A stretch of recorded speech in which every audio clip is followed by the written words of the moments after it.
Hey, this is Brian from Searchers. Been wanting to try one of these DIY mods on one of these digging shovels for detecting.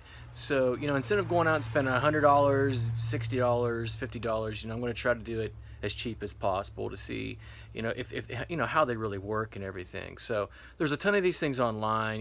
Look at the videos, everything like that. But I'm going to show you how I'm doing mine. I'm doing mine out of an Ames shovel from any big box store. It's the one that digs the little plugs. So stay tuned and I'll show you the measurements. Alright, so here's the Ames shovel right here. As you can see, it's one of these kind. It has way too long of a bit on it, so I'm going to cut mine down. Now, I've seen a lot of these, they're around anywhere 5 to 7 inches wide, about 9.5 inches long. This one here, they decided to put this nice stamp right here, so I'm going to have to put it below. So my point's going to be about 11 inches, I believe.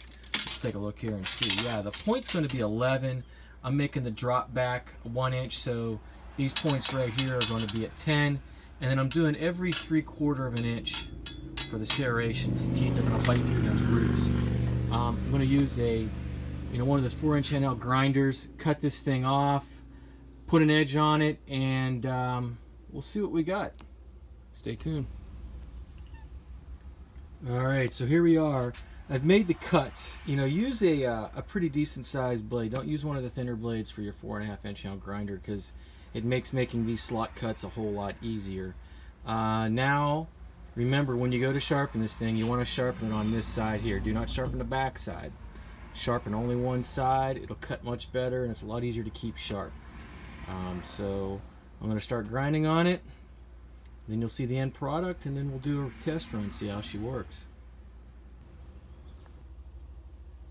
Alright, so here we are. We got everything sharpened up. Now, I see some of these having a really long, almost like a knife edge on them, but I think I'm going to keep mine, a little less, I don't want to put a knife edge on this because it's just going to tear it up when it goes into the rock and everything like that. This is more, I think, effective edge for what it's going to be doing.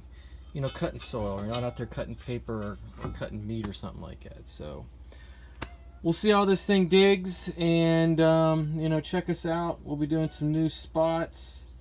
Check out our videos on YouTube. This is Brian Cunning, Searchers.